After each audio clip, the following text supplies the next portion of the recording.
네, 오늘도 참 좋은 날입니다. 주님 안에서 늘 승리하는 삶이 되시기 바라겠습니다. 오늘 말씀은 골로새서 2장 1절에서 3절 말씀입니다. 내가 너희와 라오디게아에 있는 자들과 무릇 내 육신의 얼굴을 보지 못한 자들을 위하여 얼마나 힘쓰는지를 너희가 알기를 원하노니 이는 그들로 마음의 위안을 받고 사랑 안에서 연합하여 확실한 이해의 모든 풍성함과 하나님의 비밀인 그리스도를 깨닫게 하려 함이니 그 안에는 지혜와 지식의 모든 보화가 감추어져 있느니라. 아멘. 1절 말씀 다시 읽겠습니다. 내가 너희와 라오디게아에 있는 자들과 무릇 내 육신의 얼굴을 보지 못한 자들을 위하여 얼마나 힘쓰는지를 너희가 알기를 원하노니. 자, 1절에 이렇게 기록하는데 여기 보면 내 육신의 얼굴을 보지 못하는 자들을 위하여 바울이 이렇게 표현하고 있습니다. 골로새 교인들을 바울이 본 적이 없습니다. 서론에서 말씀드렸듯이 골로새 교회는 에바브라가 세운 교회죠. 바울은 그들을 한 번도 본 적이 없습니다. 그래서 내 육신의 얼굴을 보지 못하는 자들을 위하여 지금 편지를 쓴다 이렇게 표현하는 것이죠. 그런데 그 편지 쓰는 것이 얼마나 힘쓰는지를 너희를 위하여 얼마나 힘쓰는지를 너희가 알기를 원하노니 여기 힘쓰다라는 의미는요 굉장히 치열하게 싸우다 이런 의미가 있습니다.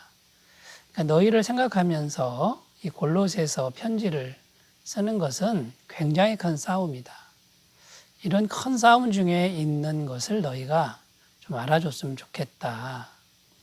네, 이제 지금 바울이 어떤 싸움을 싸우고 있는 겁니까? 지금 바울은요, 바울 상황이 어떤 상황이냐면 로마 감옥에 이제 갇혀 있는 상황이죠. 여러분, 오늘 죽을지 내일 죽을지 사형 선고만 떨어지면 순교를 해야 되는 이제 그런 상황입니다. 여러분 같으면 마음이 어떠하겠습니까? 오늘 죽을 수도 있고 내일 죽을 수도 있다 그러면 정말 마음이 불안하고 또 두렵고 또 그렇지 않겠습니까? 그리고 로마 감옥이라고 하는 그 부분이 결코 편안한 환경은 아니라는 것이죠. 자, 그런데 얼굴도 모르는 사람들을 위해서 최선을 다해서 지금 편지를 쓰고 있다라는 거죠. 굉장히 큰 싸움을 지금 바울은 싸우면서 너에게 편지를 쓰는데 이걸 좀 알아줬으면 좋겠다. 자, 이것은 무슨 의미입니까? 내가 쓰는 이 편지가 정말 중요한 거니까 그 편지의 내용을 좀 귀담아 들어달라. 이제 이런 의미가 담겨 있는 것이죠. 지금 바울은 최선을 다해서 어떤 노력을 하고 있냐면 골로새 교회 그리고 또 라오디게아 교회 그 근처에 있는 교회죠. 여기에 이단들이 들어왔다는 소식을 듣고 그 이단들이 들어오면 복음이 무너지고 교회가 무너질 수밖에 없는 것이죠. 그래서는 절대 안 되기에 정말 힘들지만 내가 이 편지를 쓰고 있다. 그러니까 교회가 승리했으면 좋겠다.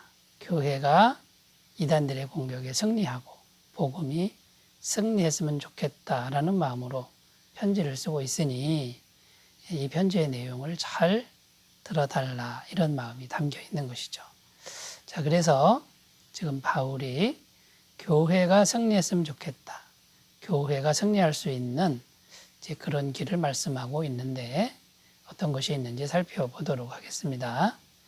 자, 첫 번째 교회가 승리할 수 있는 길은 아무리 힘들어도 복음 전하는 거, 복음을 수호하는 거 이것은 포기하지 않아야 된다라는 겁니다. 포기하지만 않으면 승리할 수 있다. 이제 이런 내용이 됩니다. 1절을 다시 보면 얼마나 힘쓰는지를 너희가 알기를 원하노니 앞에서 말씀드렸듯이 굉장히 힘든 싸움을 지금 하고 있습니다. 정말 절망적 상황이고요. 포기할 만한 상황인데 바울은 절대로 포기하지 않고 지금 또 복음을 전하고 있는 겁니다. 직접 만나지는 않지만 편지를 통해서도 복음을 전하고 있는 것이죠. 그러니까 아무리 절망적 상황이라도 복음을 말하고 복음을 전하는 것, 포기하지만 않으면 승리한다. 포기하지만 않으면 복음이 이긴다. 말씀이 이긴다. 이것을 말씀하고 있는 것입니다. 자, 여러분 어떤 결과가 생겼습니까? 이 편지가 골로새 교회에 전달됐을 때 많은 사람들이 위로를 얻었고요. 많은 사람들이 다시 복음으로 무장하는 그런 계기가 되었지요. 그런데 여러분, 당시에 골로새 교회가 복음으로 승리한 것, 이것도 대단한 결과였지만 여러분, 더 큰 의미에서 우리가 생각해 볼 수 있습니다. 이때 바울이 골로새서라는 편지를 만약에 너무 힘들어서 이 편지 쓰는 걸 포기했으면 이제 어떻게 됐는지 한번 우리가 생각해 보자는 거죠. 여러분, 오늘날 우리가 신약 성경을 읽으면서 이 골로새서를 우리가 대할 때 정말 그리스도의 탁월성, 그리스도가 얼마나 존귀한 분인지 이것을 정말 주옥 같은 필체로 우리에게 남겨주셨다라는 거죠. 이 골로새서가 역사상 얼마나 많은 사람들에게 예수 그리스도에 대한 신앙을 회복하게 했는지 그것은 정말 이루 말하기도 어려운 정말 그렇게 많은 은혜를 끼쳤다라는 것이죠. 수많은 이단들을 물리치게 했던 말씀이 이 골로새서 말씀이라는 겁니다. 정말 힘든 상황, 죽음이 코앞에 있는 상황, 금방이라도 포기하고 싶은 그런 상황 속에서 바울은 복음을 전하는데 끝까지 포기하지 않았다는 거죠. 그래서 골로새 교회도 승리했고 오늘날 수많은 교회들이 이 골로새서 말씀을 통해서 승리하고 있다라는 겁니다. 자, 여러분은 어떤 상황에 계십니까? 포기하고 싶은 상황은 아니십니까? 그때에도 복음을 붙드시는 귀한 은혜가 있으시기 바라겠습니다. 자, 두 번째입니다. 두 번째, 교회가 승리할 수 있는 길 두 번째는요, 사랑으로 연합하는 것이 승리의 길이다. 이렇게 말씀하고 있습니다. 2절 말씀입니다. 이는 그들로 마음의 위안을 받고 사랑 안에서 연합하여. 자, 사랑 안에서 연합하여. 마음의 위안을 주는 이유가 사랑으로 연합하기 위한 것이다. 이런 말인데요. 사랑 안에서 연합하면 승리한다. 이런 의미가 됩니다. 여러분, 이단들이 들어오면 어떤 일이 생기냐면요. 반드시 분열이 있고 분쟁이 일어납니다. 교회가 갈라집니다. 이제 왜 그렇게 되냐면요. 이단 사상이 들어왔기 때문에 복음과 다른 가르침이 들어오니까 갈라진다 이런 의미도 있지만요. 복음이 아닌 다른 사상들은요. 인간에게 불안감을 조장합니다. 복음은 완전한 생명, 영원한 평강을 가져다 주는데요. 복음이 아닌 다른 사상은 인간의 행위나 또는 공로를 강조합니다. 열심히 뭔가를 해야 되고요. 영지주의 같은 것도 지적인 지식이 있어야 됩니다. 그러다 보면 개인마다 불안해지기 마련이고요. 이 불안감이 커지면은 서로 사랑하는 힘이 약해지고 결국은 시간이 가면 갈수록 분쟁이 일어나고 날카로워지고 교회가 분열된다라는 것이죠. 그런데 바울이 골로새서를 통해서 진리의 복음, 영생의 복음을 또 전하고 있습니다. 그러면 사람들이 마음의 위안을 받습니다. 영원하신 우리 주 예수님, 우리의 모든 죄를 사해 주시고 하나님과 연결시켜 주시는 그 예수님의 그 풍성한 복음을 들으면 마음의 위안을 받고 마음이 편안해지니까 서로 사랑하게 됩니다. 그리스도의 십자가 사랑이 들어가니까 서로 연합하게 된다는 거죠. 여러분에게 서로 사랑하는 마음, 연합하게 되면 교회는 승리할 수 있다라는 겁니다. 분열되지 않는다라는 것이죠. 그러니까 여러분, 우리가 어떤 상황에서도 이게 복음을 전하고 그 목표는 뭡니까? 사랑으로 연합하게 한다라는 겁니다.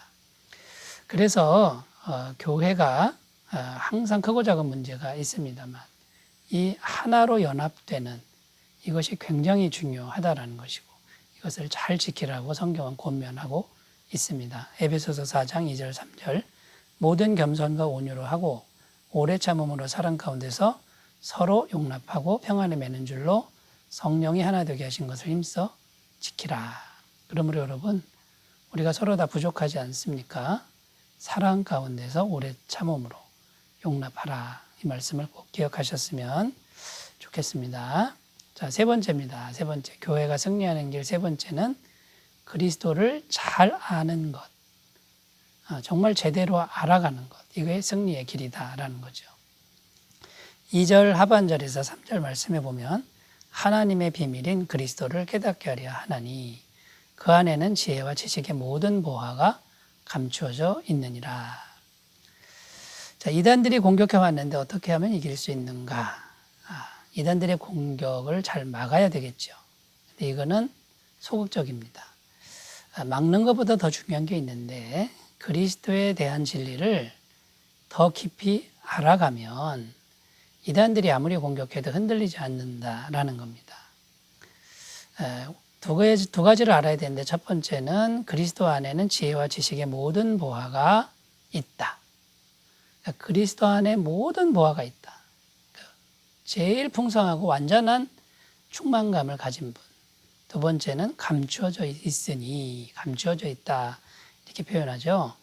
잘 찾아야 된다. 이 두 가지를 우리가 잘해야 되겠지요. 근데 여러분, 세상 사람들, 세상 가치관이나 또 현실적 가치관으로는요, 이 예수님을 바라보면 별로 그렇게 큰 보화가 있는 것처럼 보이지 않는다는 겁니다. 그래서 예수님의 이 풍성한 은혜를 제대로 알 수가 없게 되는 것이고 결국은 예수님을 제대로 알지 못하니까 이단들이 들어왔을 때 쉽게 넘어간다라는 것이죠. 그런데 여러분 이 예수님에 대해서 우리가 제대로 알고 잘 알고 정말 실제적으로 알면은 어떤 이단들이 공격을 해와도 흔들리지 않게 된다라는 것입니다. 여러분, 이 예수님의 이 모든 지혜와 지식의 모든 보화가 가득 들어있다. 이것은 이제 구원받고 영생 얻는 이제 그런 진리죠. 우리가 예수님 믿기만 하면 영생이신 하나님과 실제적으로 연결이 되는 겁니다. 그러면요, 현실적으로도 하나님이 모든 걸 공급하시고요. 죽은 후에도 영원한 생명이 우리에게 보장되어 있다라는 것이죠. 여러분, 이 진리를 우리가 분명히 알면은 어떤 이단들이 와도 흔들리지 않는 믿음의 사람들이 될 줄로 믿습니다. 날마다 승리하시는 그런 삶이 되시기 바라겠고요. 교회를 승리함으로 잘 지켜주는 그런 주인공들이 되시기 바라겠습니다. 기도합니다. 하나님 아버지, 교회가 승리하는 길에 대해서 말씀을 주셨습니다. 하나님, 어떤 일이 있어도 교회는 이길 수 있습니다. 이 믿음으로 무장하게 하옵소서. 예수님의 이름으로 기도드립니다. 아멘. 오늘도 평안하시기 바라겠습니다. 감사합니다.